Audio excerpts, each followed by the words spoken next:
कितनी बार बताया है, मेरे तैयार होने से पहले मेरा नाश्ता तैयार हो जाना चाहिए। शादी के 25 सालों बाद भी मुझे क्यों बार बार एक ही बात बतानी पड़ती है? लता, तुम्हें क्या है? तुम तो आराम से घर पर रहोगी, मुझे ना काम पर जाना पड़ता है। तुम हो ही हमेशा बेवकूफ़ी जैसा हरकत करती हो। अगर तुम यह जानबूझकर करती हो तो याद रखना, मुझसे बुरा कोई नहीं होगा।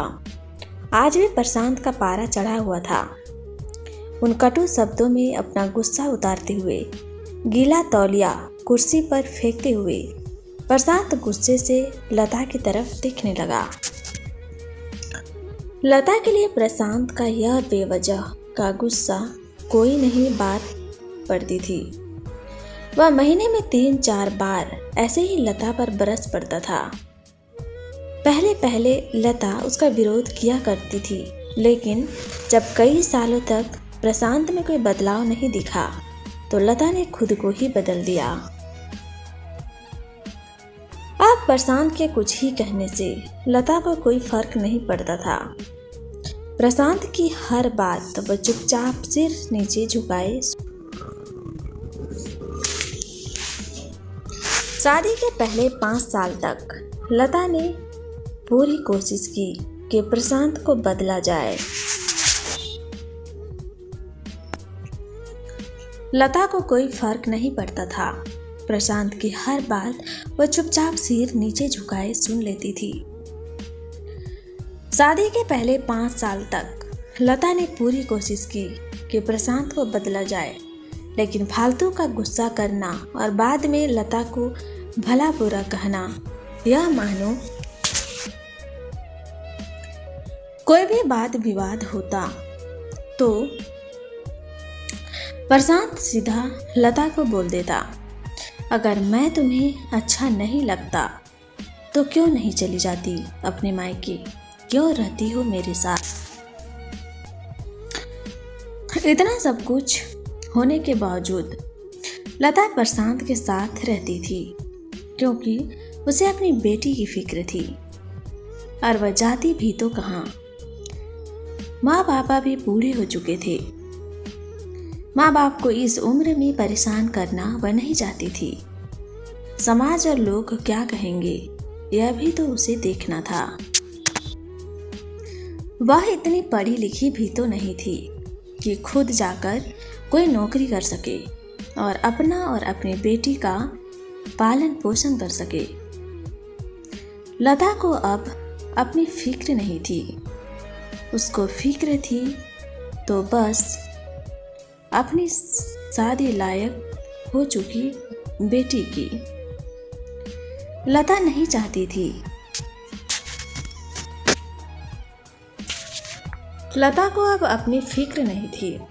उसको फिक्र थी तो बस उसकी बेटी की, क्योंकि उसकी बेटी शादी लायक हो चुकी थी। पर नहीं चाहती थी कि पति पत्नी के झगड़े की वजह से काव्या डिस्टर्ब हो। काव्या की पढ़ाई पूरी हो चुकी थी। उसके लिए अब शादी के रिश्ते भी आने लगे थे। कई रिश्तों को काव्या ठुकरा चुकी थी। 2-3 महीने बाद एक अच्छा रिश्ता आया। रिश्तेदारों और पहचान के लोगों ने भी लड़के के बहुत गुणगान किए थे। प्रशांत एक शाम अपनी बेटी के पास बैठकर उसे बताने लगा, काव्या बहुत अच्छा लड़का है, पढ़ा लिखा है, बड़ा घर है, बहुत अच्छी नौकरी है। ऐसे रिश्ते बार बार नहीं आते बेटा, इस बार मना मत करना। काव्या अपने पिता से ज़्यादा बात नहीं करती थी। शायद डरती थी या शायद नफरत करती थी। लेकिन आज वो हिम्मत इकट्ठा कर बोली, काव्या अपने पिता से ज़्यादा बात नहीं करती थी। शायद डरती थी या शायद नफरत करती थी, लेकिन आज वो अपनी पूरी हिम्मत इकट्ठा कर बोली, मुझे अभी शादी नहीं करना है पापा, मैं नौकरी करना चाहती हूँ, खुद अपने पैरों पर खड़ा होना चाहती हूँ। हाँ तो उसमें क्या बड़ी बात है, मैंने लड़के से बात की है, वह तुम्हें किसी बात के लिए नहीं रोकेगा। तुम शादी के बाद भी नौकरी कर सकती हो, वह तुम्हें नौकरी के लिए परमिशन दे देगा।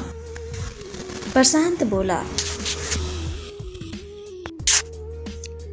मेरा नौकरी करना है या नहीं उसकी परमिशन पर क्यों डिपेंड करेगा पापा? काव्या ने पूछा। मैं कह रहा हूँ ना, तुम्हें किसी भी चीज़ की कमी नहीं होगी। ऐसे रिश्ते बार बार नहीं आते, इसे ठुकरा मत, बहुत खुश रहोगी तुम वहाँ। प्रशांत बोला, पापा मुझे शादी ही नहीं करनी है, क्योंकि शादी के बाद अगर वह लड़का आपके जैसा निकला तो मैं क्या करूँगी? मुझे आपके जैसा जीव बिना बात के मुझ पर हमेशा चिल्लाए। मुझे कुछ भी अपनी पसंद का लेना हो तो 10 बार सोचना पड़े, कहीं वह नाराज न हो जाए। मेरी तबीयत कैसी भी हो उसे परवाह न हो, रोटी थोड़ी सी मोटी बन जाए तो घर सर पर जाने के लिए कहे। काव्या ने अपने दिल खाली करते हुए पापा से सब कह दिया। प्रशांत आज पहली बार अपने लिए बर्तावों को महसूस कर पा रहा था। वह इतना ही बोल पाया, जो तुम्हारा मन है वो करो। मैं तो इतना बस बोलना चाहूँगा कि पापा मुझे सिर्फ एक सवाल का जवाब चाहिए बस। काव्या ने प्रशांत का हाथ पकड़ा और बोली, पापा मुझे सिर्फ एक सवाल का जवाब दे दो। क्या आप चाहोगे कि मेरा पति आपके जैसा हो? अगर आपका जवाब हाँ तो कर दीजिए मेरा रिश्ता आज ही, और ना है तो मुझे आत्मनिर्भर बनने दीजिए। प्रशांत कुछ भी न बोल पाया और वहां से चुपचाप बाहर चला गया। आज उसे लता के सामने जाने में शर्म आ रही थी। चलते चलते उसकी आंखों से आंसू बह रहे थे। प्रशांत ने आज से अपने आप को बदलने का निश्चय किया। अगले दिन से लता ने अपने पति में काफ़ी बदलाव देखा। वह सोचने लगी कि जो हिम्मत काव्या ने दिखाई है, वह हिम्मत अगर मैं पहले ही दिखाता तो शायद आज परिस्थिति कुछ और होती। अब काव्या पढ़ लिख कर अच्छी नौकरी करने लगी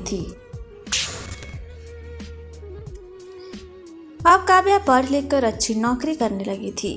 और 3 साल बाद उसके लिए एक अच्छा रिश्ता आया। और उसकी विदाई पर प्रशांत बोला, बेटा तू हमें, क्योंकि तेरा पति तेरे बाप जैसा नहीं है। प्रशांत की यह बात सुनकर लता और काव्या की आंखों से आंसू निकल आए। तो आपको हमारी ये स्टोरी कैसी लगी हमें कमेंट बॉक्स पर सजेस्ट करिए और हमारे चैनल को लाइक, शेयर और सब्सक्राइब करना ना भूलें। धन्यवाद।